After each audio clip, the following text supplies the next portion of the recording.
तो नमस्कार। आप सभी कैसे हैं? आई होप बहुत अच्छे होंगे और एंजॉय कर रहे होंगे हमारे अपने यूट्यूब चैनल पीआरटी एस्पिरेंट पर। तो चलिए आज फिर एक नई उमंग के साथ में विज्ञान की ओर बढ़ता हुआ एक और कदम।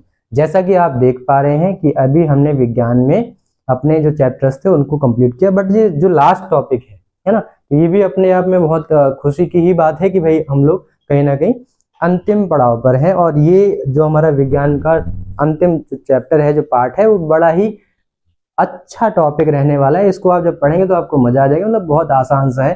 केमिस्ट्री नाम का है, बट केमिस्ट्री से डर लगता है, लेकिन केमिस्ट्री यहाँ पे कुछ ऐसी नहीं है जो आपको डराए। फाइन, चलिए आज हम थोड़ा सा स्टार्ट करते हैं। तो जैसा कि आप देख पा रहे हैं, नया टॉपिक आपका क्या है? पदार्थ और उसकी अवस्थाएं। तो आप सभी ने बहुत पहले जब 6, 7, 8 में पढ़े होंगे तो वहां पे चीजें आपने ये केमिस्ट्री में पढ़ी होंगी कि पदार्थ और उसकी अवस्थाएं क्या होती हैं, है ना। तो कक्षा 9 में भी इसको आपने बेसिक फॉर्मेट में पढ़ा हुआ था। तो बस थोड़ा सा उसको रिकॉलिंग करेंगे, बहुत ज्यादा डीपली हमें नहीं करना है, क्योंकि जो सिलेबस है उसके अकॉर्डिंग हमें चीजों को पढ़ना है। फाइन, तो चलिए क्या है पदार्थ एवं उसकी अवस्थाएं। Matter and it's states. जो मैटर क्या होता है, उसकी जो अवस्थाएं हैं, जो उसकी स्टेट है, वो क्या होंगी, इसको हम विस्तार से समझने वाले हैं। ठीक है, चलिए स्टार्ट करते हैं। तो पहले मैं बात करता हूँ पदार्थ की। ठीक है, तो मैं छोटी सी हेडिंग लिख रहा हूँ, पदार्थ क्या है। पदार्थ, है ना। तो पदार्थ को आप क्या बोलते हो? मैटर। फाइन, अब ये मैटर होता क्या है, इसको थोड़ा सा समझने का हम प्रयास करते हैं। क्लियर है? चलो आ जाओ, देखो क्या है। अच्छा अब ये बताओ हमें, आप अपने आसपास जहां भी बैठो, वहां किसी को कुछ भी देखो, आपको दीवार दिख रही होगी, है ना। वो भी एक क्या है? पदार्थ है। ईंटों से मिलकर बनी है। ईंट क्या है? पदार्थ है। आपकी निगाह में जो कुछ भी आपको समझ में आ रहा है, कुछ भी जो आपको दिखता है आसपास, वो सब का सब क्या है? मैटर है, पदार्थ है। आ रही बात समझ में? मतलब जिसको आप देख पा रहे हो वो सब पदार्थ में आता है। ठीक है, जिसको आप महसूस कर पाओ वो भी पदार्थ में आ रहा है। ठीक है, आ रही बात समझ में? तो वो कभी कभी क्या होता है कि हमें कुछ चीजें प्रॉपर आंखों, जैसे हवा है, अब हवा आपको आंखों से नहीं दिखती, लेकिन उसको आप महसूस कर सकते हो। तो उसका भी, उसकी जो गिनती है, उसकी जो काउंटिंग है, वो भी कहाँ आएगी? पदार्थ में आती है। क्लियर है? तो जनरली अगर हम पदार्थ की बात करें तो पदार्थ क्या, हम परिभाषा क्या बताएंगे पदार्थ क्या है, तो आप क्या लिखोगे कि पदार्थ क्या है? जैसे मैं मार्कर पकड़े हूं, ये एक पदार्थ है, मैटर है। ठीक, इवन हम खुद ही एक पदार्थ है, मैटर है। आ रही बात समझ में? बस हमारे अंदर एक ऊर्जा है जिसकी वजह से हम जीवित पदार्थ कहे जाते हैं। फाइन, हम एक, जो हमारी जो बॉडी है वो लिविंग बॉडीज है। आ रही बात समझ में? तो हम जीवित हैं, और कुछ चीजें जो जीवित नहीं है लेकिन वो भी पदार्थ है। तो पदार्थ की परिभाषा आप क्या बोलोगे? पदार्थ का मतलब हुआ जिसका द्रव्यमान हो, जो कहीं भी रखी जाए तो एक जगह को घेरे। ठीक है, जैसे कि हमने बोला कि ये रोड है, ठीक है, और ये आपने एक फुटबॉल को रख दिया, ये फुटबॉल है। आ रही बात समझ में? तो जगह घेरेगी ना, तो इसका द्रव्यमान भी होगा। तो इसके पास दोनों चीजें हैं कि जगह भी घेर रही है और इसके पास इसका द्रव्यमान खुद का है। क्लियर है? एक यहाँ टेबल रखी हुई है, टेबल रखी हुई है ना। अब टेबल रखी हुई तो ये भी क्या कर रही है? जगह घेर रही है। क्लियर है? जगह घेर रही है और इसके पास खुद का एक द्रव्यमान भी है। तो कहने का मेरा मतलब है कि पदार्थ वो सब कुछ है जिसके पास खुद का उसका द्रव्यमान हो और वो जगह को घेरे। जहां भी पृथ्वी पर है वो कुछ ना कुछ जगह, स्पेस ऑक्यूपाई करती है, जगह को घेरती है। तो हम क्या लिखेंगे? पदार्थ की परिभाषा में क्या बताएंगे कि वह सब कुछ या वह सभी वस्तुएं, वह की जगह वे लिख लो, ज्यादा आसान रहेगा ना। वे सभी वस्तुएं, वे सभी वस्तुएं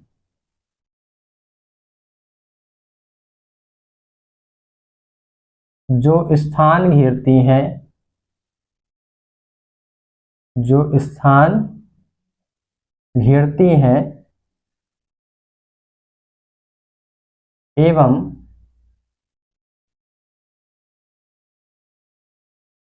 उनका द्रव्यमान, एवं उनका द्रव्यमान होता है,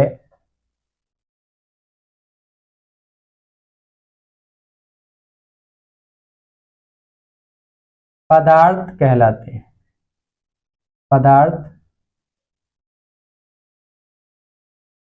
कहलाते हैं।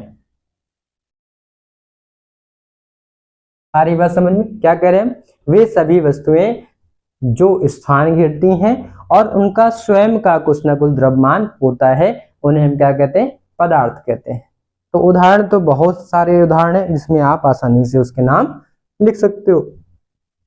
तो आपने क्या लिखा? उदाहरण में जो भी आपको समझ में आ रहा है क्या लिख दोगे? पेड़ पौधे,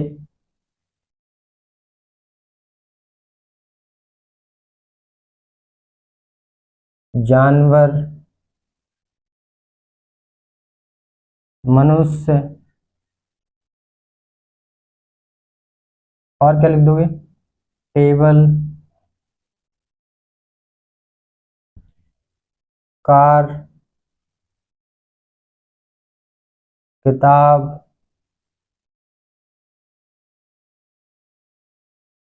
साइकिल,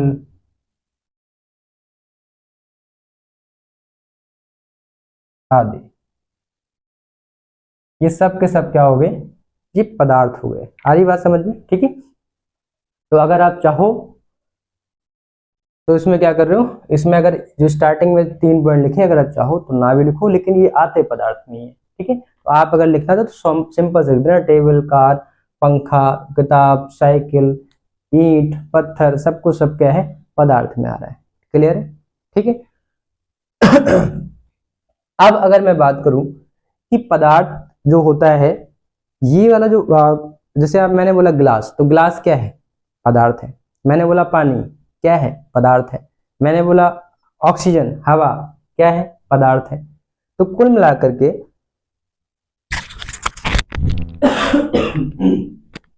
मैं बात कर रहा हूं कि जितनी चीजें आपको दिख रही हैं जो क्या है?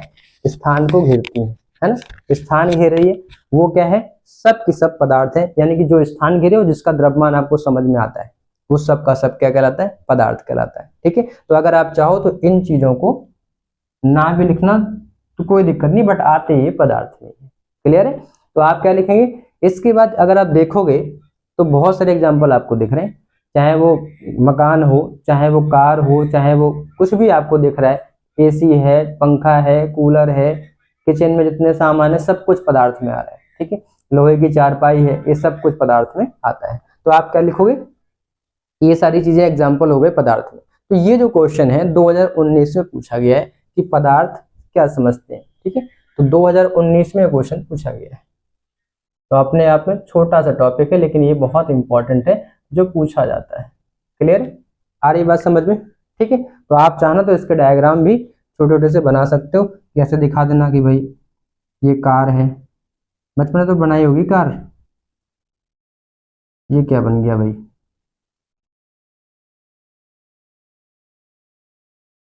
ऐसे दिखा देना कार है ये, समझ गए?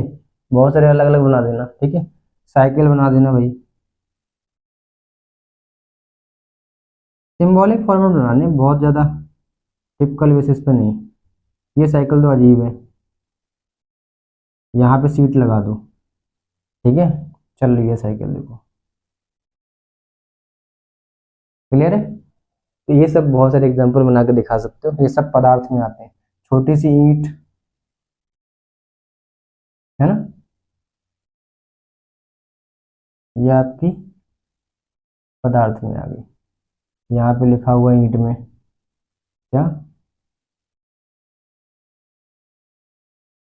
कुछ भी लिख दिया, चलो ऐसे से डॉटेड बना दिया। ये हमारी ईंट है। ठीक है। ये भी पदार्थ में है। ये क्या लिखा? ईंट। ये क्या है? साइकिल।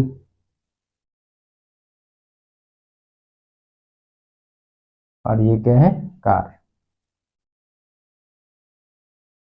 ये सब के सब क्या आ रहे हैं? पदार्थ में आ रहे हैं। ठीक है। लिख लिया आपने? आगे चले। तो ये छोटा सा पार्ट है, बट अपने आप में बहुत इंपॉर्टेंट है, जो क्वेश्चंस पीएनपी के द्वारा पूछा जाता है। ठीक है। कई बार पूछा गया है, 2019 में आया है। और अब भी चांसेस है कि भाई पदार्थ के बारे में, ये देखो एक ही टॉपिक है और ये अपने आप में इंपॉर्टेंट है और बहुत आसान है, तो इसलिए हो सकता हो इस बार भी पूछा जाए। ठीक है। चलो आगे चले। ठीक है। तो अब हम बात करते हैं आखिर में पदार्थ। तो हम समझ गए कि पदार्थ क्या है, जो कुछ भी आपको समझ में आ रहा है, जिसके पास खुद का उसका द्रव्यमान है और वो स्थान घेरे पृथ्वी पर, है ना, तो उसको हम कहते हैं पदार्थ। तो पदार्थ बेसिकली अगर आप देखोगे तो पदार्थ की अवस्थाएं क्या क्या है, मतलब किस किस रूप में आप पदार्थ को देख पाते हो। तो ये समझना अपने आप में बहुत इंपॉर्टेंट है कि पदार्थ के स्टेट्स क्या है ना, जो लिखा ना पदार्थ है उसकी अवस्थाएं, और इसको हमें डिस्क्राइब करना आगे चल के। पदार्थ तो समझ आए क्या है कि जो कुछ भी आपको दिख रहा है वो सब का सब क्या है, पदार्थ है। ठीक, अब हम बात करते हैं कि पदार्थ की अवस्थाएं क्या है। तो अगर आप पदार्थ की अवस्थाओं के बारे में बात करते हो तो अवस्थाएं बेसिकली तो आप सबको पता है कि सामान्यतः अवस्थाएं तीन प्रकार से होती हैं, ठोस, द्रव और गैस। यानी कि आप जो भी आसपास देख रहे हो, या तो आप देख रहे हो कि वो वस्तु ठोस है, जैसे टेबल थी, जैसे पंखा था, कार थी, है ना, ये सब के सब ठोस है। दूसरा आप देख रहे हो कुछ पानी के तरीके आपको दिख रहा है, लिक्विड, द्रव हो गए बहुत सारे। ठीक है, अब तीसरा आप देख रहे हो कि गैस के फॉर्मेट में जो आप हवा जो आपको महसूस हो रही है, मैंने बोला ना कुछ चीजें आपको दिखेंगी नहीं, महसूस होंगी, तो वो भी पदार्थ में ही गिनती करी जाती है। तो ये तो आपकी अवस्थाएं होगी, लेकिन मुख्य रूप से अगर आप देखते हो तो पदार्थ की अवस्थाएं उनकी संरचना के आधार पर, कि उनकी बनावट कैसी है उसके आधार पर भी होती है। तो हम इसको छोटे से फॉर्मेट में, एक टेबल के फॉर्मेट में सीखेंगे ताकि आपको चीजें बहुत सटीक तरीके से समझ में आ जाए। ठीक है, तो मैं लिख रहा हूं एक छोटा सा टेबल, उसको आप बना लेंगे और इसी पूरे टेबल को हम डिफाइन करेंगे आगे चल के, बस, है ना। मतलब इस पूरी जो टेबल बना रहे हैं इसको ही हमें एक पॉइंट टू पॉइंट डिस्क्राइब करना है। क्लियर है? तो पदार्थ को हम बोल रहे हैं मैटर। ठीक है, अब ये क्या है तो समझने का प्रयास करते हैं। तो संरचना के आधार पर, ठीक है, संरचना के आधार पर मैं इसको लिख भी देता हूं यहाँ पे, संरचना के आधार पर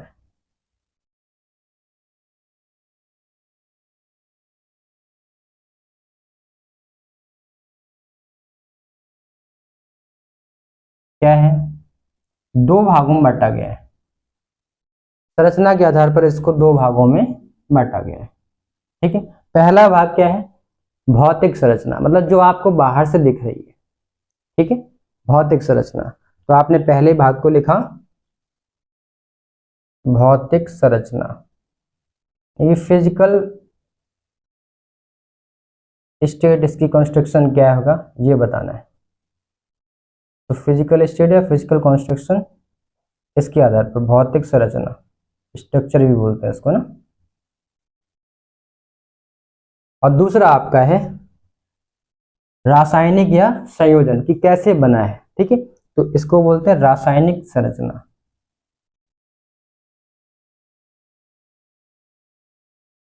रासायनिक संरचना यानी केमिकल स्ट्रक्चर, यानी केमिकल कंपोजिशन जैसा है कि किस हिसाब से वो बना हुआ है। दो तरीके से आपको दिख रहा है, जैसे ईंट है, जैसे आपको दीवार दिख रही है, तो दीवार बाहर से कैसे दिख रही है, ठोस दिख रही है। ठीक है, लेकिन इसका अगर केमिकल कंपोजिशन की बात करोगे कि रासायनिक संरचना कैसी है इसकी, तो सीमेंट, मोरंग और इन सब से मिलकर के वो बन रही है, तो वहां पे कुछ बॉन्ड बन रहे हैं, तो वो एक अलग जो क्रिएशन है वो चला जाता है। तो आंतरिक रूप से उसकी संरचना कैसी है, ठीक है, तो वो रासायनिक संरचना क्या होगी और भौतिक संरचना क्या है, इसके आधार पर हमने पदार्थों को फिर अलग अलग डिवाइड किया। ठीक है, अब हमने क्या लिखा, जो इसके आधार पर पदार्थ डिवाइड होंगे तो फिर आपके क्या हो गए, तीन तरीके से डिवाइड हो गए। पहला क्या हो गया, पहला हो गया ठोस, सॉलिड। ठीक है, दूसरा क्या हो गया, द्रव। ठीक है, अच्छा एक चीज और, कई बार ये भी पूछा था द्रव्य क्या होता है, द्रव्य, तो द्रव्य का मतलब भी पदार्थ ही होता है। आ रही बात समझ में? द्रव्य और द्रव दोनों में अंतर है। द्रव मतलब होता है लिक्विड वाली चीज, और जो द्रव्य होता है उसको पदार्थ ही कहा जाता है। ठीक है, तो पदार्थ, तो पदार्थ या द्रव्य एक ही बात है। क्लियर है? तो ये आप ध्यान में रखना कि आपको द्रव्य नहीं लिखना, द्रव्य मतलब पदार्थ ही होता है, पदार्थ ही नहीं, पदार्थ ही, पदार्थ। ठीक है, द्रव हो गया, और तीसरा क्या है, गैस, इसको बोलते हैं सॉलिड, लिक्विड और गैस। आ रही बात समझ में? ठीक, तो इसको हमने क्या बोला, सॉलिड, इसको क्या बोला, लिक्विड, इसको क्या बोला, गैस।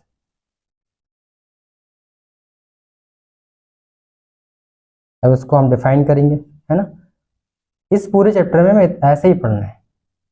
ये जो चीजें हैं जो आपको दिख रही हैं इनके बारे में डिफाइन करना है, और इनकी क्या क्या प्रॉपर्टीज होंगी, इनकी क्या क्या विशेषताएं हैं, इन सब के बारे में आराम से पढ़ते चलना है। तो रासायनिक संरचना क्या हो जाएगी, यानी कि इसके स्ट्रक्चर के आधार पर ये कंबाइन कैसे करेगा, तो उसके आधार पर आपको पता है कि रासायनिक संरचना अगर आप देखते हो, भौतिक तो समझ गए, ठोस, द्रव और गैस, ठीक है। अगर इसकी रासायनिक संरचना की बात करते हो तो क्या बोलते हैं, सबसे पहला होता है तत्व, ठीक है, एलिमेंट। फिर क्या होता है, यौगिक, कि वो कंबाइन हो जाएगा। फिर क्या होगा, मिश्रण। तो मिश्रण में जैसे आपने देखा कि रेत ली और नमक लिया या पानी लिया, दोनों को मिला दिया, ठीक है, तो ये मिश्रण बन गया। लेकिन जब कंपाउंड की बात होगी, यौगिक की बात होगी, तो वहां पे एक डेफिनेट रेशियोज होंगे, ठीक है। तो वो चीजें हम आगे देखेंगे कि कैसे हम बात करेंगे। तो मैंने क्या बोला, जो रासायनिक संरचना है उसके आधार पर पदार्थ को 3 भागों में डिवाइड किया गया है, ठीक है। तो पहला आपका हो गया तत्व, और दूसरा आपका हो गया यौगिक,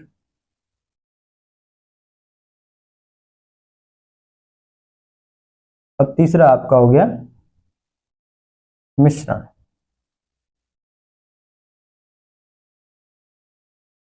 ठीक है, तत्व, यौगिक और मिश्रण।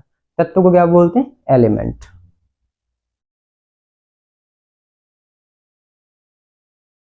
यौगिक मतलब कंपाउंड,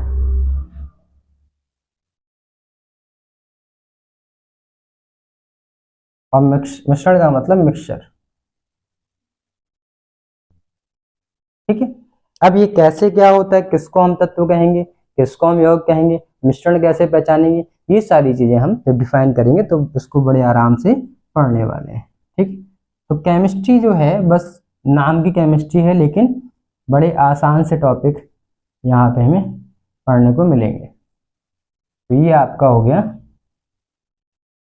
क्लियर है। ये आपके 3 प्रकार फिर यहाँ पे हो गए, यहाँ पे लिख दो 1, 2 और 3, ठीक है। कैसे हैं आगे, 1, 2, 3।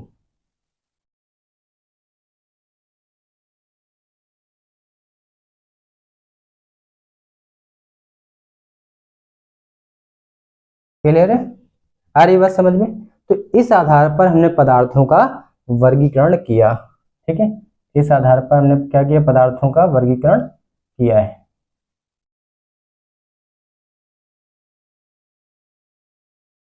क्लियर है। तो अब ये हम बहुत अच्छे तरीके से इस क्लास में आगे पढ़ने वाले हैं, ठीक है। तो सबसे पहले जो आज हम डिफाइन करेंगे वो आप देख रहे हो, ये भौतिक संरचना, ठीक है।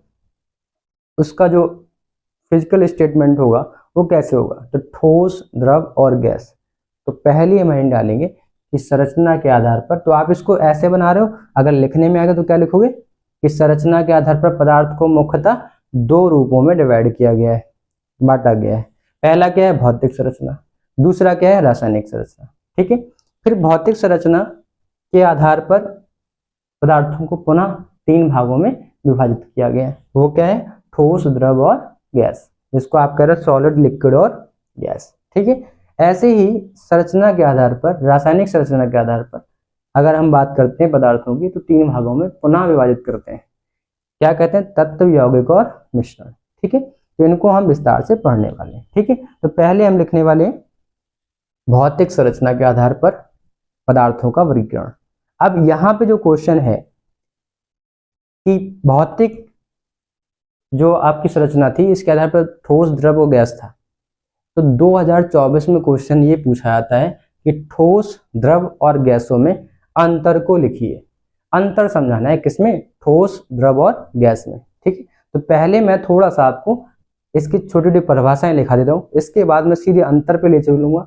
जब आप अंतर लिखोगे अगर आप अंतर समझ गए तो आप बेसिकली उसमें अगर अलग से ही पूछा जाता है तो भी बड़ी आसानी से कर ले जाओगे कि ठोस क्या है समझाना है आपको, तो बड़ी आसानी से समझा दोगे। ठीक है, तो हम लोग पॉइंट वाइज उसको डेफिनेशन लिखने वाली, डेफिनेशन मतलब उसके जो अंतर होंगे वहां पे करेंगे। तो पहले हम कुछ परिभाषाएं लिख लें इसकी, फिर हम आगे चलेंगे। ठीक है, तो चलो, तो पहले हम लिखते हैं, ये आपने बना लिया होगा, क्लियर है, आगे चले।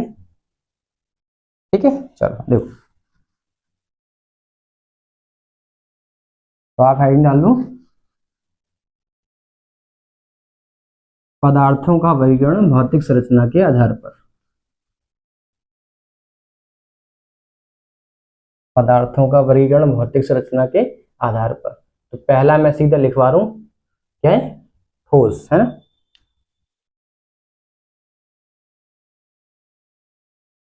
भौतिक संरचना के आधार पर, भौतिक संरचना के आधार पर पदार्थों को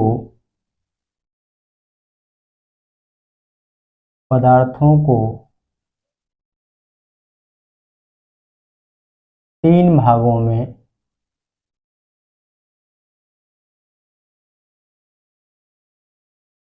विभाजित किया गया है, विभाजित किया गया है।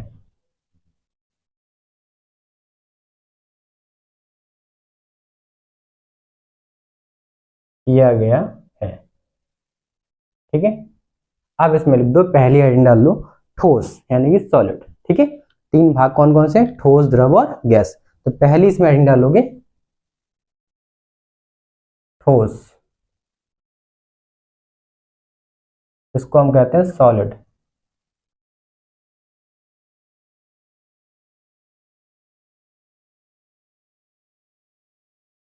चलो, तो अगर आप ठोस की बात जैसे दिमाग में आती है तो आपको अपने आसपास घर में जो चीजें दिख रही है, जिस कमरे में आप बैठे हो, लगभग सारी चीजें ठोस में नजर आ रही है।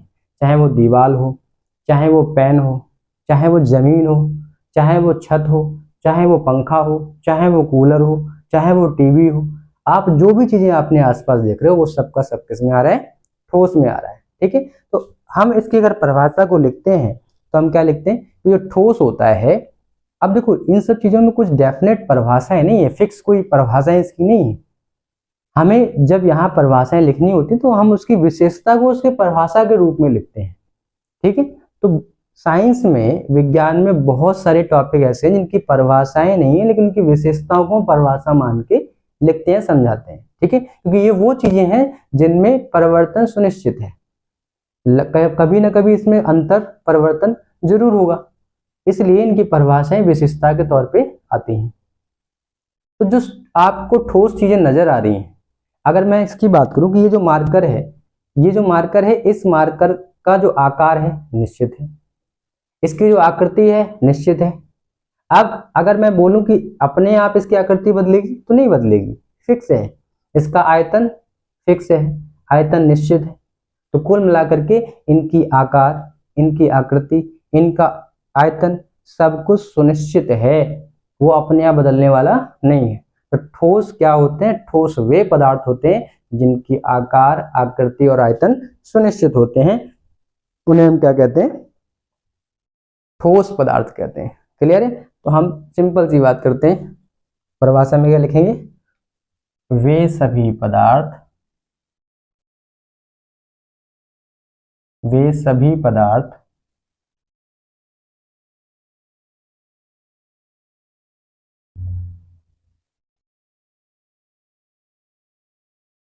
जिनकी आकृति,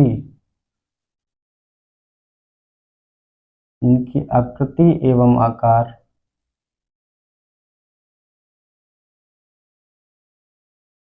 और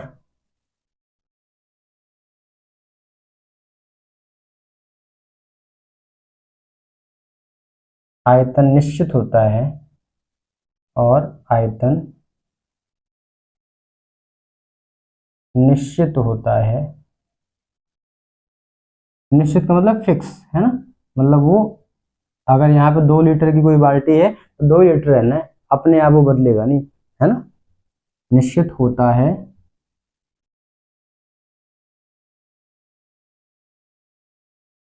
तथा, इसमें एक चीज और जोड़ लो, तथा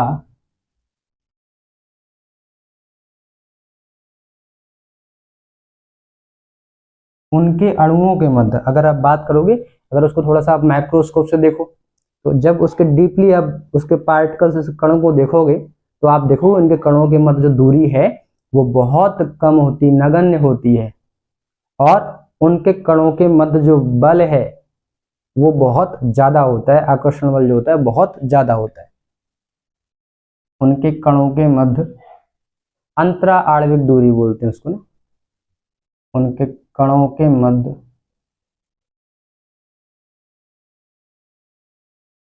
कणों के मध्य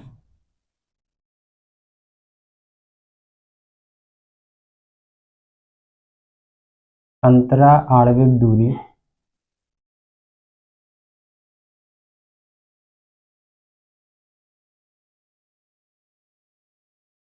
बहुत कम, बहुत कम या नगण्य, नगण्य का मतलब ना के बराबर, है ना, नगण्य होती है,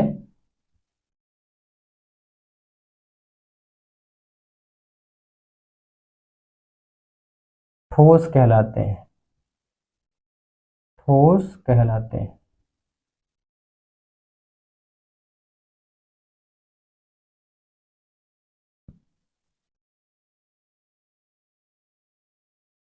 अब यहाँ पे आप देख रहे हो, यहाँ पे दो चीजें मैंने लिखा दी, आप चाहो तो केवल ये परिभाषा लिख दो कि वे पदार्थ जिनकी आकृति, आकार एवं आयतन निश्चित होता है ठोस कहलाते हैं, या फिर लिख सकते हो कणों के मध्य अंतरा आणविक दूरी बहुत कम या नगण्य होती है, उन्हें ठोस कहते हैं।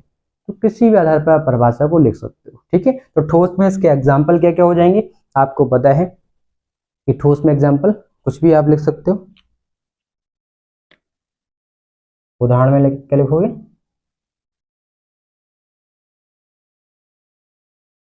पत्थर,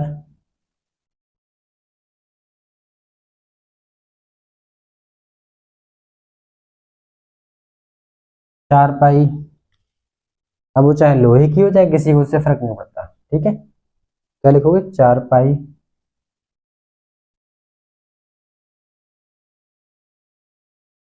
पंखा,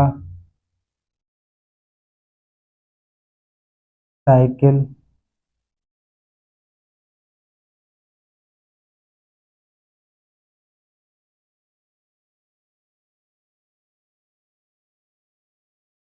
घर आदि, ठीक है। कुछ भी लिख सकते हो, आपको ढेरों एग्जाम्पल पता है कि जो ठोस है उसके, आपको ढेरों एग्जाम्पल पता है। आप अपनी लाइफ में जितना भी चीजें देख रहे हो जो ठोस, आपके आसपास लगभग चीजें कैसी हैं, ठोस होती है, ठीक है। तो ठोस के आपको सैकड़ों ढेरों एग्जाम्पल आपको पता है, ठीक। तो आप बड़ी आसानी से उसको लिख सकते हो।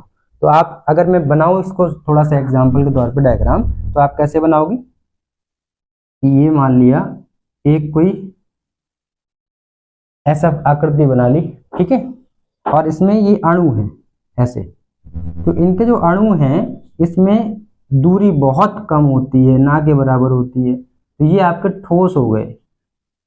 आ रही बात समझ में, ऐसे आप बना दोगे, दिख रहा है आपको, ये आप भाषा में कि इनके अणुओं के मध्य क्या होती है, जो दूरी है वो ना के बराबर होती है, मतलब बहुत पास पास होते हैं, और इनके बीच में जो आकर्षण बल है अणुओं के मध्य में बहुत ज्यादा होता है ना, बहुत ज्यादा बल होता है।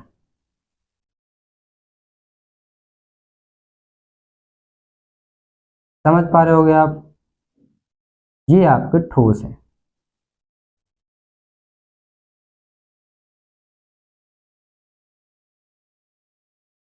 ठीक है।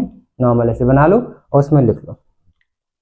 अब अगर मैं बात करूं कि ठोस के पदार्थ की संरचना एवं गुण क्या क्या हो सकते हैं, तो इसी को हम सीक्वेंस में लिख सकते हैं कि भाई ये क्या होता है कि इनके जो अणु हैं वो बहुत पास पास होते हैं, अंतरा आणविक दूरी बहुत कम होती है, और क्या होता है कि इनके अणुओं के मध्य जो परस्पर बल लगता है वो बहुत अधिक होता है। इस वजह से इसमें कोई भी बाहर से वो दूसरा टर्म चाहे दूसरा अणु चाहे एग्जिस्ट होना, वो इसमें जाके बहुत आसानी से इसमें मिल नहीं पाता, क्योंकि उसके पास जगह ही नहीं है जो दूसरा है।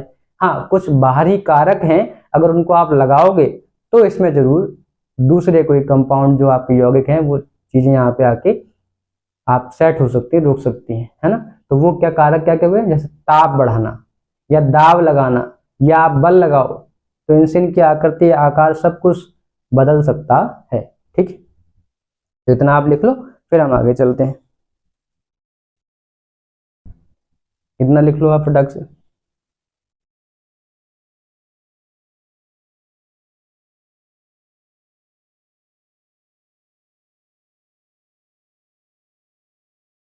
लिख लिया, चलो। तो अब हम नेक्स्ट लाइन डालेंगे कि ठोस पदार्थों के विशेषताएं एवं गुण, कुछ भी लिख लो है, या संरचना एवं गुण लिख दो। तो क्या लिखेंगे, ठोस पदार्थों की विशेषताएं। आप सिंपल सेटिंग डाल दो, ठोस पदार्थों की विशेषताएं। ये डायग्राम भी बनाए, ठीक है।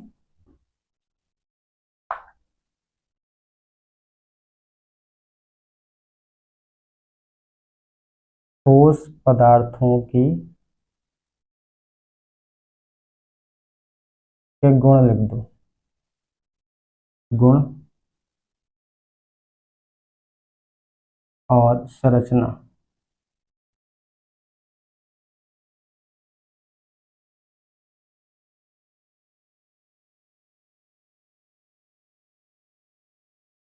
स्ट्रक्चर और प्रॉपर्टीज ऑफ सॉलिड मैटर, है ना।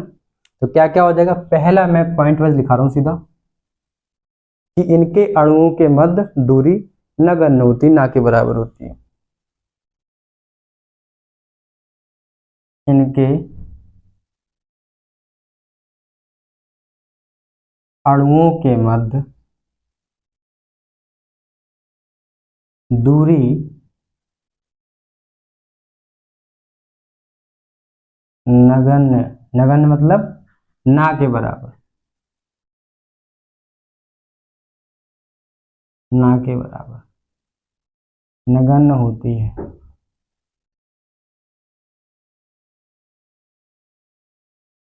दूसरा पॉइंट क्या लिखोगे, समझ गए। आप देख रहे हो कि जो अणु है वो बहुत पास पास है, ठीक है। तो इनके अणुओं के मध्य दूरी क्या होती है, ना के बराबर होती है, ठीक है। आप क्या लिखोगे, इनके अणुओं के मध्य, इनके अणुओं के मध्य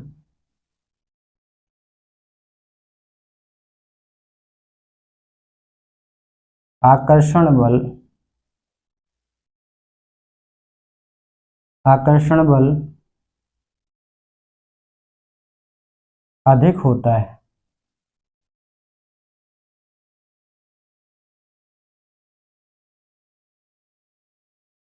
इनके अणुओं के मध्य आकर्षण बल अधिक होता है, इसीलिए क्या होते हैं कि ये बहुत पास पास होते हैं, ठीक है। तो इनके अणुओं की दूरी, मध्य दूरी क्यों नगण्य होती है, क्योंकि इनके जो अणु होते हैं वो आपस में एक दूसरे पर जो बल आरोपित करते हैं वो बहुत अधिक होता है, ठीक है, बहुत अधिक होता है। तो हम क्या लिख लेंगे, तीसरा पॉइंट आप लिख सकते हो,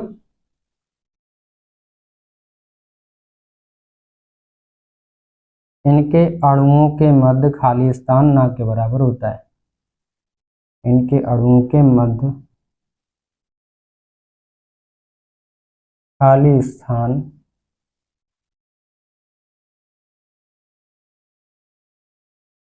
ना के बराबर होता है।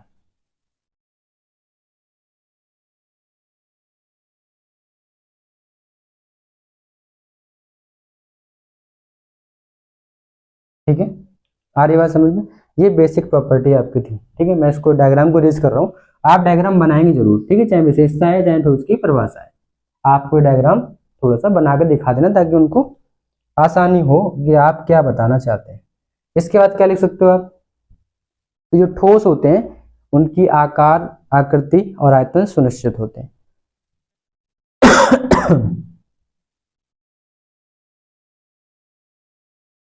कि ठोसों की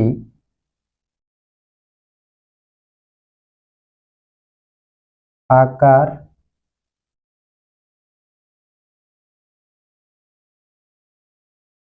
आकृति एवं आयतन, है ना, आयतन सुनिश्चित होता है या निश्चित होता है, आयतन निश्चित होता है।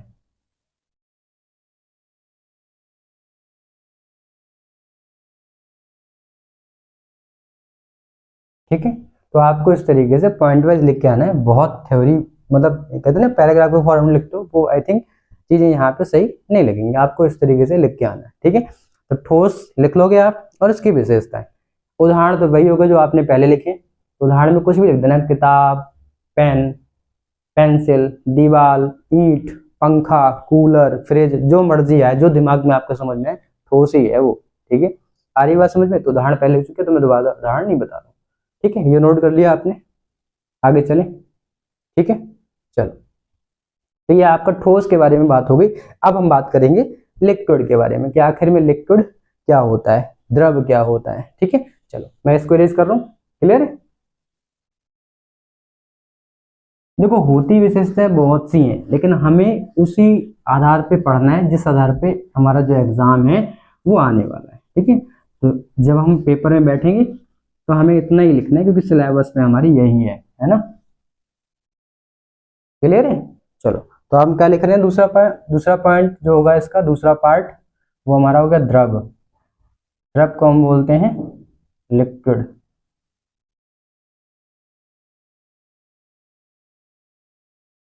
ठीक है, तो लिक्विड हमारा क्या होता है, सभी जानते हैं द्रव क्या है। द्रव क्या होगा, जब ठोस देखा था आपने, ठोस में क्या था कि उसकी आकृति सुनिश्चित थी। अब देखो, परिभाषा याद देख रहे हो कि जो चीजें हमें दिख रही है उसके आधार पर चीजों को हम परिभाषा दे रहे हैं। तो सबसे पहली विशेषता तो वो मानना है जो हमें आंखों से दिख रहा है। तो ठोस तो हमें एक जगह दिख रही है, जैसे ये चीजें ठोस है। अभी हम पानी का गिलास लेके आए तो पानी इसमें भरा होगा, तो उसको हम ऐसे घुमाएंगे तो ऐसे घूम जाएगा, जिधर घुमाएंगे वो घूम जाएगा अपने मन से। जिस बर्तन में डालेंगे उसकी आकृति ले लेगा, यानी कि जो द्रव होता है उसका खुद का जो आकार अगर कहो तो वो नहीं होता है। जिस बर्तन में डाले जाते हैं उस बर्तन का आकार को, आकृति को ले लेते हैं उसके। अब लेकिन जो वॉल्यूम है, इसका वॉल्यूम ऐसा नहीं कि 2 लीटर पानी ने लिया और 6 लीटर वाले में डाला तो 6 लीटर का पूरा भर जाएगा, ऐसा नहीं, वो 2 लीटर ही रहेगा। आयतन निश्चित रहेगा उसका, लेकिन जो आकार और आकृति है वो जिस बर्तन में, जिस चीज में रखे जाएंगे उसी के अनुरूप वो ढल जाते हैं, क्योंकि उनके अणुओं के मध्य जो दूरी होती है वो कुछ ना कुछ होती है, और वो ठोस से ज्यादा होती है, इसलिए उनके बीच में क्या होता है, आकर्षण बल जो होता है वो कम हो जाता है, किसकी अपेक्षा, ठोस की अपेक्षा। इसलिए उनकी आकृति जो होती वो आसानी से बदल जाती है। ठीक है, तो हम क्या लिखेंगे, पदार्थ की व्यवस्था। पदार्थ की कौन सी अवस्था, लिक्विड जो ठोस है, ठोस के अलावा कौन सी अवस्था हो जाएगी, द्रव की। तो हम इसकी परिभाषा क्या लिखेंगे कि वे पदार्थ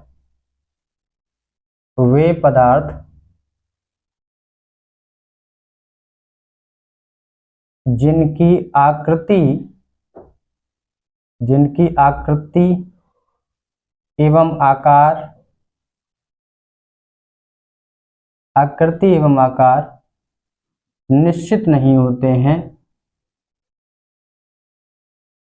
निश्चित नहीं होते। अच्छा, निश्चित क्या होगा फिर,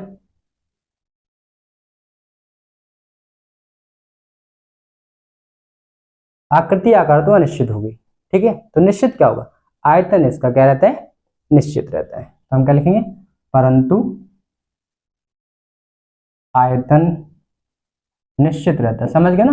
जैसे आपने अगर 1 लीटर पानी लिया, 1 लीटर, जैसे तेल लेने गए आप मार्केट में गए, 1 लीटर तेल लिया, तो 1 लीटर तेल को आप किसी सीसी में भर के लाए या वॉट एवर बोतल है ना, बोतल में भर के लेके अब घर में आपने आके 6 लीटर की बाल्टी है उसमें डाल दिया, तो 6 लीटर नहीं बनेगा, वो 1 ही लीटर रहेगा। तो आयतन उसका सुनिश्चित, बस आकार उसका ले लेगा। ठीक है, तो इसीलिए लिखा कि आकृति एवं आकार निश्चित नहीं होते, लेकिन उसका जो आयतन है वो क्या रहता है, निश्चित रहता है। आयतन निश्चित होता है।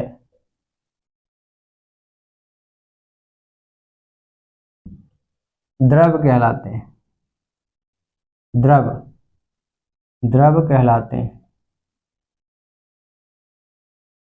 ठीक है, द्रव्य नहीं लिख देना, हमने पहले ही बोल दिया आपको कि द्रव्य का मतलब तो पदार्थ हो जाएगा और द्रव का मतलब लिक्विड। ठीक है, तो आपने क्या बोला, वे पदार्थ जिनकी आकृति और आकार निश्चित नहीं होते लेकिन उनकी जो आयतन है वो सुनिश्चित या निश्चित होता है, उसे हम क्या कहते हैं, द्रव कहते हैं, लिक्विड कहते हैं। आ रही बात समझ में? तो लिक्विड का आप एग्जाम्पल दे सकते हो। उदाहरण में आपने क्या लिख दिया, सबसे सिंपल एग्जाम्पल क्या है, जो हमारे जीवन का आधार है, कौन है, जल। जल ब्रैकेट में पानी है ना, ठीक है। कदो अब ये तो पता ही था जल क्या होता है, कोई नहीं। और लिक्विड में क्या हो जाएगा, तेल,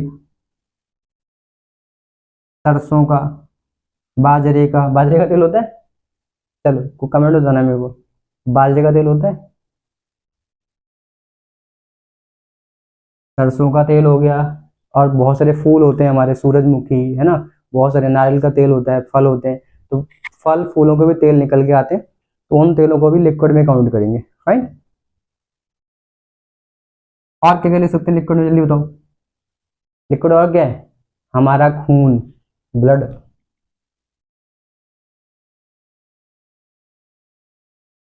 आदि। खून मत लिखो यार, अच्छा ही लग रहा, रक्त लिखो इसको। खून जो शब्द है वो सुनने में और देखने में बड़ा अजीब सा लगता है ना, लिखो रक्त।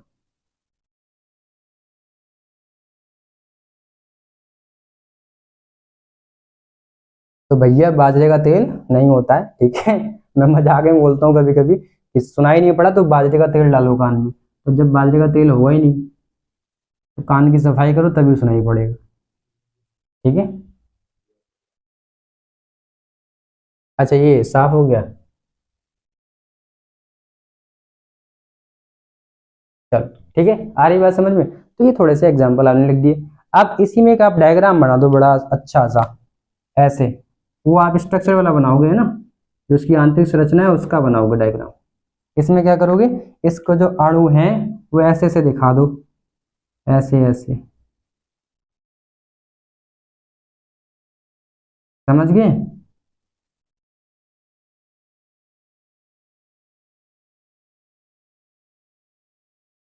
ये हमारे,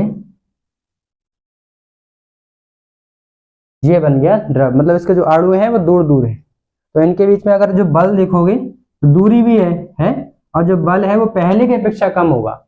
ये पहले के जो ठोस थे उसके अणु बहुत पास पास थे, तो उसका जो अंतरा आणविक दूरी है वो कम थी लेकिन बल बहुत ज्यादा था। यहाँ पे क्या है, बल भी कम है इसकी तुलना में, ठोस की तुलना में, लेकिन जो दूरी है ठोस की तुलना में ज्यादा है। ठीक, तो आसानी से यहाँ पे कोई दूसरा द्रव के अगर अणु आते हैं तो वो यहाँ पे सेट हो जाते हैं आसानी से।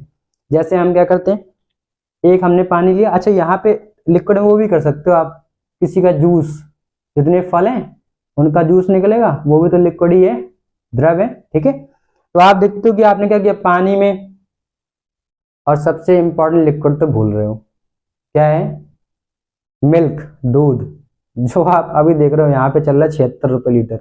अब आपके इधर पता नहीं क्या चल रहा होगा। तो कहने का मतलब है कि आज सबसे इंपॉर्टेंट है, मतलब एक ये ऐसा बिजनेस है जो आपको अरबपति बना सकता है। ठीक, तो वो तो हमने लिखा ही नहीं है ना, तो आप लिख लेना। ठीक है, तो क्या करें, इसमें हम आसानी से पानी, हमने क्या किया, दूध में पानी मिला दिया। ठीक है, अब हमने अगर आपको दिया तो आप सामने से तो नहीं पहचान पाओगे, पानी के अमाउंट कम रखना है, अगर उसकी मात्रा को बढ़ा दिया तो फिर दूध का जो गाढ़ापन है खत्म हो जाएगा। तो हम क्या करते हैं कि जब आपस में कोई द्रव, दो द्रव को मिलाते हैं तो वो आसानी से घुल जाते हैं, मिल जाते हैं। क्यों? क्योंकि इनके बीच में जगह होती है। मान लिया कि दूसरा एक द्रव ले लिया हमने, ठीक है, ये मान लो दूसरा द्रव ले लिया, इसके जो अणु है वो ऐसे ऐसे हैं, छोटे छोटे, समझ गए, वो छोटे छोटे अणु हैं, और दोनों को हमने मिला दिया। अब हमने क्या किया, दोनों को मिला दिया, दोनों को मिला के हमने देखा तो कैसा आएगा, दोनों को जब हम मिलाएंगे तो क्या देखेंगे कि ये बड़े बड़े वाले जो अणु थे ऐसे,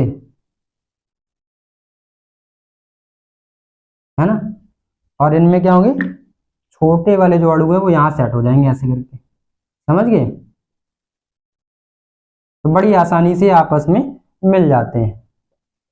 आ रही बात समझ में? तो ये क्यों मिल जाते हैं? क्योंकि इनके बीच में दूरी है ना। तो आ रही बात समझ में? तो आप देख रहे हो जैसे आपके कमरे में जहां आप बैठे हो वहां पे अगर आप हो तो 4-5 लोग आएंगे तो आसानी से बैठ सकते हैं, लेकिन पूरा कमरा भरा हो अब फिर कोई आएगा तो बैठ नहीं पाएगा। तो पूरा कमरा जब भरा हुआ है इसका मतलब वो सॉलिड की कंडीशन दिखा रहा है कि जो छोटे छोटे चीजें हैं वो कण हो गए, लेकिन अब यहाँ पे जगह बची नहीं तो कोई इंसान आके बैठ नहीं पाएगा, ठीक है। लेकिन अगर दूर दूर बैठे तो वहां पे कोई भी चौथा पांचवा जो भी इंसान आ रहा है वो आके आराम से बैठ सकता है क्योंकि जगह है, ठीक है। तो ये लिक्विड और ठोस में थोड़ा सा अंतर था, ठीक है, सॉलिड और लिक्विड में यानी कि द्रव में। तो आप छोटा सा डायग्राम बनाना, ये मत बनाना, ये चाहो तो आप दिखा सकते हो बट नॉर्मल इतना दिखा देना वो काफी है। क्लियर है? इतना बना लिया आपने, इरेज कर दूं? चलो बना लो थोड़ी देर के लिए। इसके बाद फिर वही हमें विशेषता लिखनी है।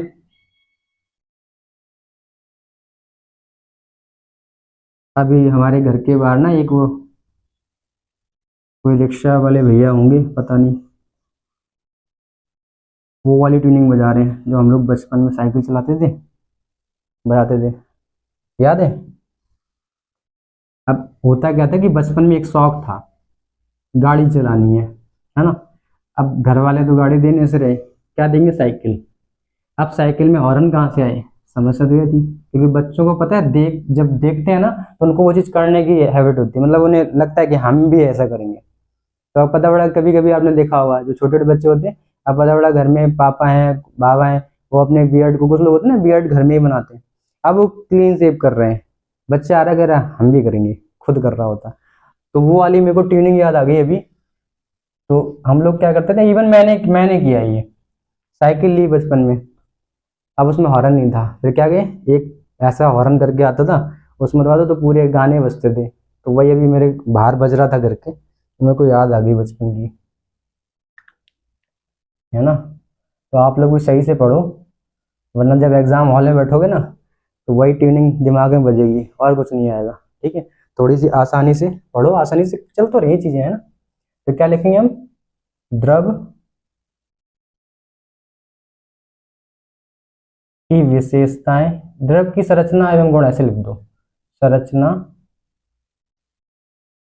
एवं गुण,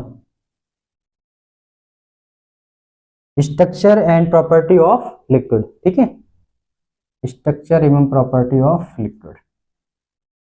इसको मैं पॉइंट पे लिखाऊंगा, क्लियर है। तो पहला पॉइंट क्या हो जाएगा?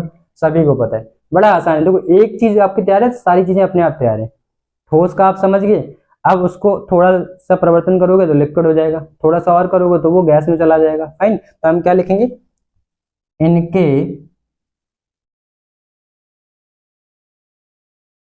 अणुओं के मध्य क्या होगा? अणुओं के मध्य दूरी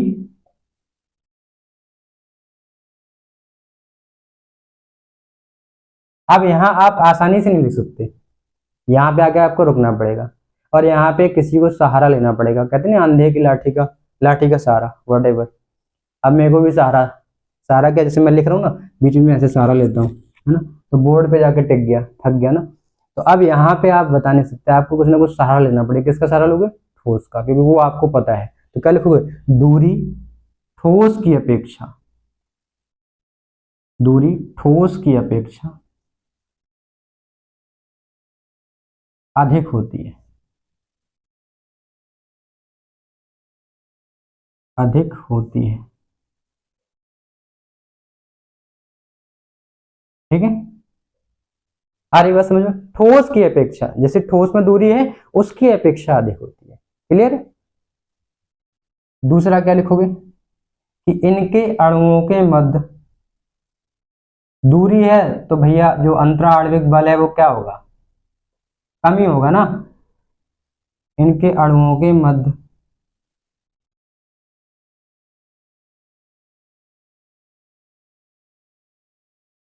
अंतरा आणविक बल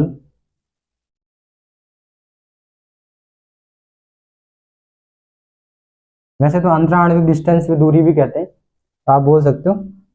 इसको सिंपल ये ना लिख के आप बल भी लिख सकते हो, कोई फर्क नहीं पड़ेगा, फाइन। अंतरा आणविक बल फिर इसमें क्या है, किसी का सहारा लोगे क्या, ठोस की अपेक्षाकृत, क्योंकि वही पढ़ पाए अभी हम, ठोस की अपेक्षा,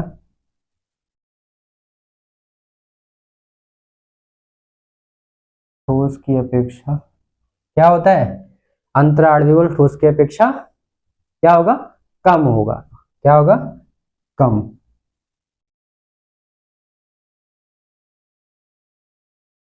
कम होता है, इंट्रामोलिकुलर फोर्स बोलते हैं इसको, ठीक है। इसके बाद क्या हो गया, तीसरा पॉइंट, दूरी, दूरी क्या होती है, अधिक होती है, ठीक है। तो दूरी अधिक होती है तो उसमें क्या होगा, स्पेस मिलेगा, खाली स्थान ज्यादा होगा, तो हम क्या लिख देंगे एक पॉइंट, कि इनके अणुओं के मध्य, वैसे दोनों का मतलब एक ही है लेकिन आपको तो थोड़ा सा समझाना है ना, तो लिखो क्या, पॉइंट ही नहीं है, गिने चुने पॉइंट है, तो इनके अणुओं के मध्य खाली स्थान,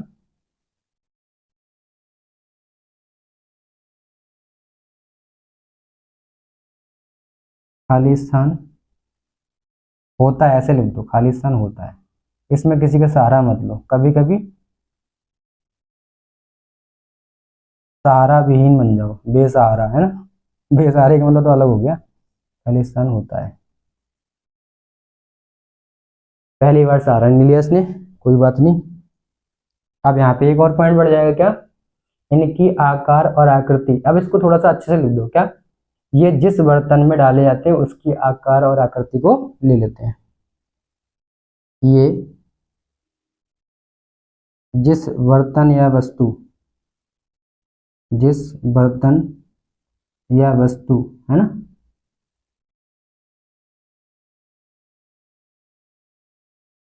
में रखे जाते हैं, रखे जाते हैं,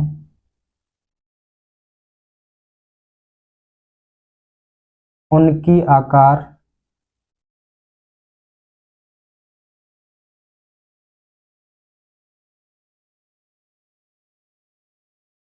अब यहाँ उनकी आकार, तो उनके आकार कर लो, ज्यादा आसान रहेगा, ठीक है, क्योंकि हिंदी तो हमें भी बहुत ठीक ठाक से नहीं आती, हिंदी बहुत टफ है भाई,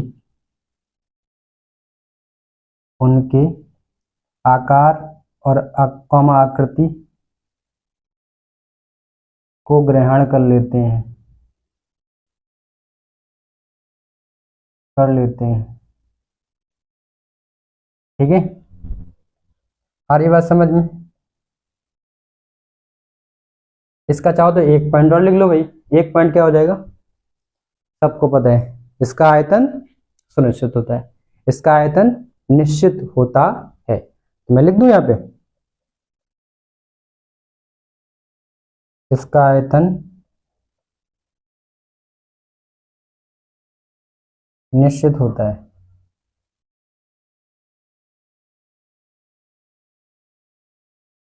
क्लियर है, उदाहरण लिखाने की मेरे को जरूरत नहीं है क्योंकि अभी हमने पहले लिख लिए हैं, क्लियर है, आ रही बात समझ में, तो इस तरीके से आपको थोड़ा सा लिखना है, तो आप देख रहे हो कि आपने एक चीज तैयार करी और उसके आधार पे जो द्रव वाला हिस्सा था बड़ी आसानी से हो गया, क्लियर है, चलो जल्दी से लिखते हैं, फटाक से कर लो लास्ट लाइन, इसके बाद हम आगे चल रहे हैं, लिख लिया, चलो अब हम करते हैं, ठोस हो गया, द्रव हो गया, क्या बच रहा है, गैस बच रहा है, तो गैस को भी कर लिया जाए, ठीक है, चलो तो फटाक से हेडिंग डाल लो, गैस,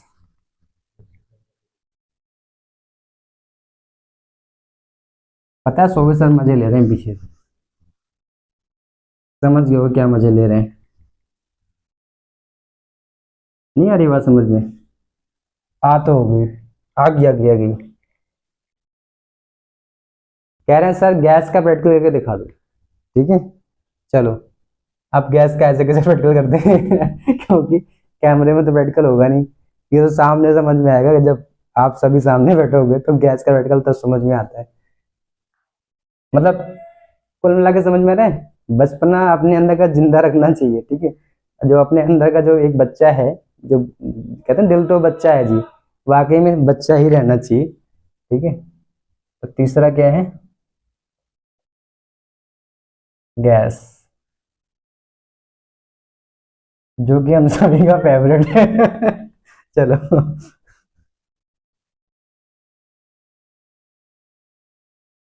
लग रहा सोबे सर पेट को करके दिखाएंगे। सोबे सर बताएंगे क्या? चलो ठीक है, मजाक से हटके थोड़ा सा पढ़ लेते हैं। ठीक है, तो गैस क्या है? आपको पता है कि जब आप गैस को बनाते हो, जैसे मैंने यहाँ बना दिया डायग्राम, ये ठीक है, एक पार्टिकल यहाँ है तो दूसरा यहाँ होगा, तीसरा यहाँ होगा, चौथा इधर है, फिर पांचवा इधर है, छठा इधर है, सातवां इधर है, ऐसे।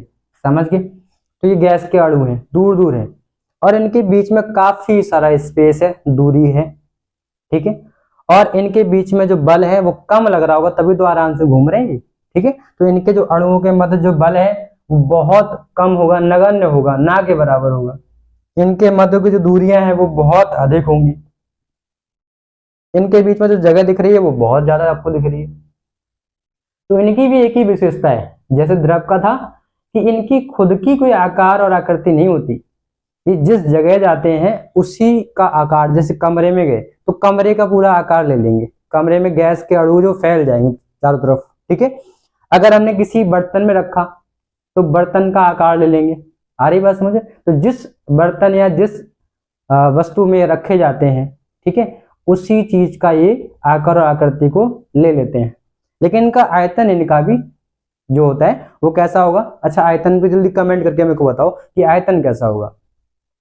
जो गैस है उसका वॉल्यूम फिक्स होता है या वॉल्यूम कम ज्यादा होता है? जल्दी से बताओ।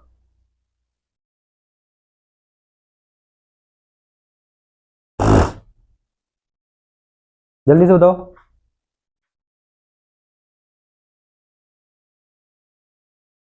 अब मेरे को लग रहा है क्योंकि कल पढ़ाना पड़ेगा, इसको थोड़ा सा डिफाइन कर ले जल्दी से, है ना, क्योंकि इसके बाद तो फिर डिफाइन हम लोग ने अभी ऐसे किया है, इसको अंतर के बेसिस पे ले जाएंगे, क्योंकि जो 2024 में क्वेश्चन पूछा गया था वो अंतर का बेसिकली आया था कि ठोस, द्रव और गैसों में अंतर समझाइए। ठीक है, तो जो हमने पॉइंट लिखे हैं ना, इन्हीं को अंतर बना लेंगे, कुछ ज्यादा डिफरेंस नहीं होगा। तो आज हम इतना ही करेंगे, इतना मतलब इसको थोड़ा डिफाइन कर रहे हैं, इसके बाद हम कल लेक्चर में पढ़ेंगे। फाइन, तो हम क्या लिख रहे हैं कि भैया इसका जो आयतन है वो भी कैसा रहता है? अनिश्चित रहता है। क्योंकि आयतन कैसे फिक्स हो जाएगा? क्योंकि इसके अणु तो दूर दूर भाग रहे हैं, जितना दूर भागेंगे उतना और आयतन बढ़ेगा इनका, है ना। तो अगर इनको प्रेस करेंगे तो आयतन कम हो जाएगा, तो इनका आयतन सुनिश्चित नहीं होता। ठीक है, आप द्रव में अगर उसको प्रेस करो तो क्या आयतन कम होगा? नहीं होता, द्रव तो वही रहेगा, द्रव तो फिर शिफ्ट हो जाएगा, है ना।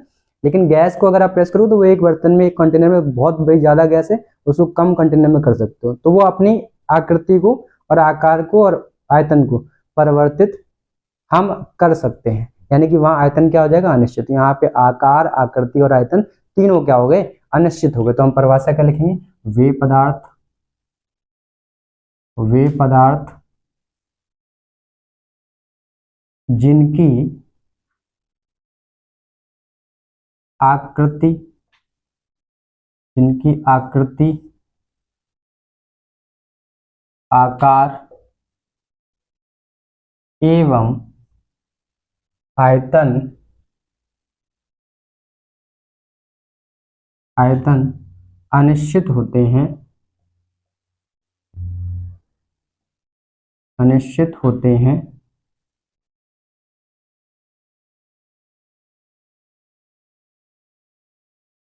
वे पदार्थ जिनकी आकृति, आकार एवं आयतन अनिश्चित होते हैं गैस कहलाते हैं, गैस कहलाते हैं।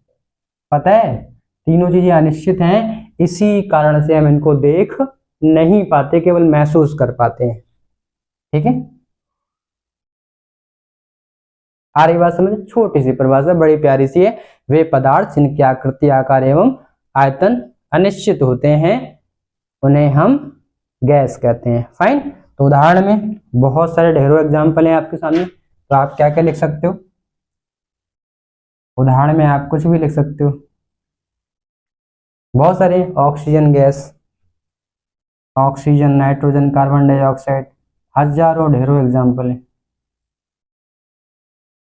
ऑक्सीजन गैस,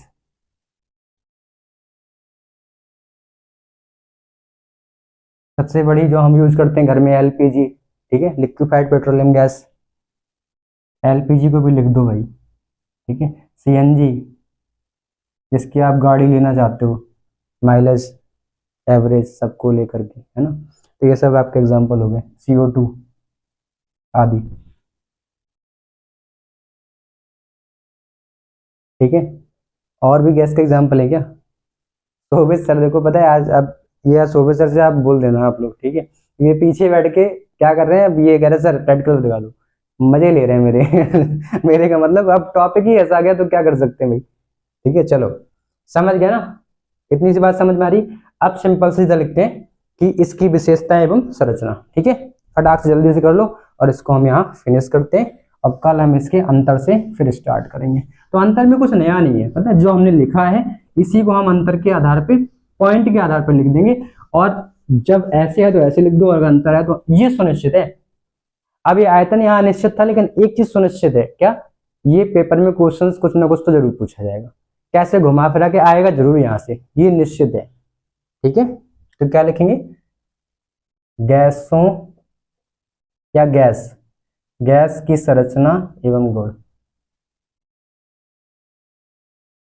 गैस की संरचना एवं गुण।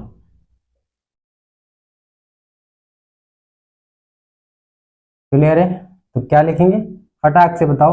मेरे को लग रहा है कि आप लोगों ने लिखना स्टार्ट कर दिया, क्योंकि आप सभी को पता है इसमें कुछ भी नया नहीं आएगा, जो हम सीख चुके हैं वही हमें दोबारा से लिखना है। क्या? कि गैस में, या इनके अणुओं के मध्य लिख दो, गैस के अणुओं के मध्य एक ही बात है। ठीक है, तो क्या लिख रहे हैं, इनके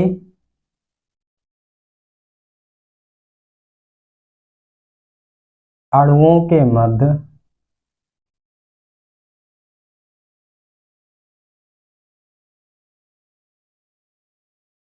दूरी बहुत अधिक होती है, बहुत अधिक होती है। ठीक है, इनके अणुओं के मध्य दूरी बहुत अधिक होती है। इसके बाद क्या लिख देंगे कि अगर दूरी अधिक होगी तो जो अंतरा आणविक बल है वो क्या लगेगा, बहुत कम लगेगा। तो क्या लिखेंगे, इनके अणुओं के मध्य, इनके अणुओं के मध्य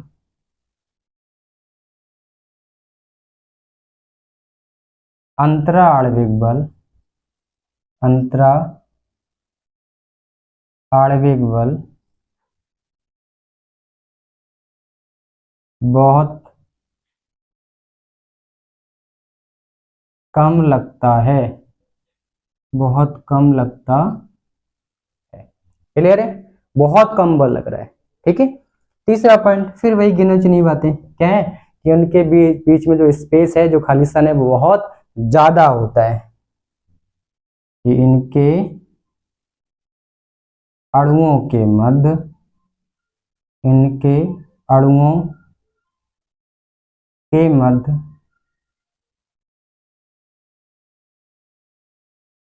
खाली स्थान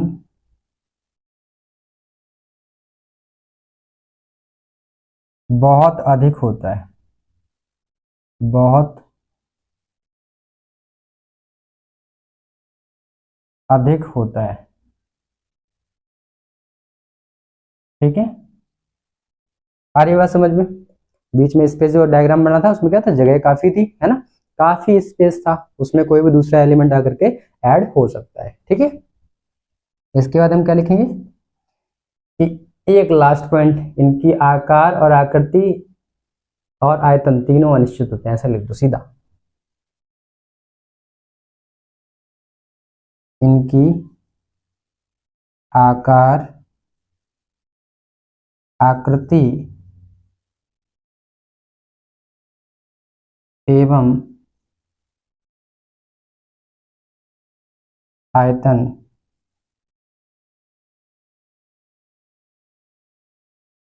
तीनों ही अनिश्चित होते हैं,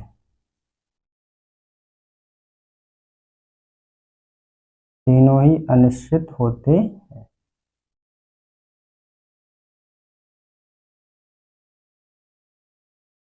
क्लियर है? ठीक है, तो आज के लिए ही हम इतना ही रखते हैं। ठीक है, कल फिर मिलते हैं। कल का मतलब नेक्स्ट टर्न पे। तो इतना हम कर लेंगे, थोड़ा सा रिवाइज कर लेंगे, फाइन। तो इसके बाद नेक्स्ट हम आगे बढ़ेंगे, और बहुत छोटा चैप्टर है, बहुत बड़ा चैप्टर नहीं, आप ये मान लो कि 3-4 लेक्चर में फिनिश हो जाएगा पूरा, ठीक है। तो फिर हम रिवीजन स्टार्ट करेंगे जैसे चलेगा, ठीक है। उसके लिए आगे का जो भी हमारा प्रोसेस होगा वो देखेंगे। तो आप लोग इसको थोड़ा सा आराम से पढ़ें, जो आपने नोट्स बनाए वो आप इतना मानो कि ये मोर देन सफिशिएंट है। आप एग्जाम में जब जाओगे इतना तैयार करके जाओगे, कुछ भी बाहर से नहीं आएगा, ठीक है। तो आप इतना कॉन्फिडेंस होकर के थोड़ा सा पढ़ो और थोड़ा सा टेस्ट करो, ठीक है। वो रिजल्ट आपको आपके एग्जाम में देखने को मिल जाएगा, ठीक है। तो आप लोग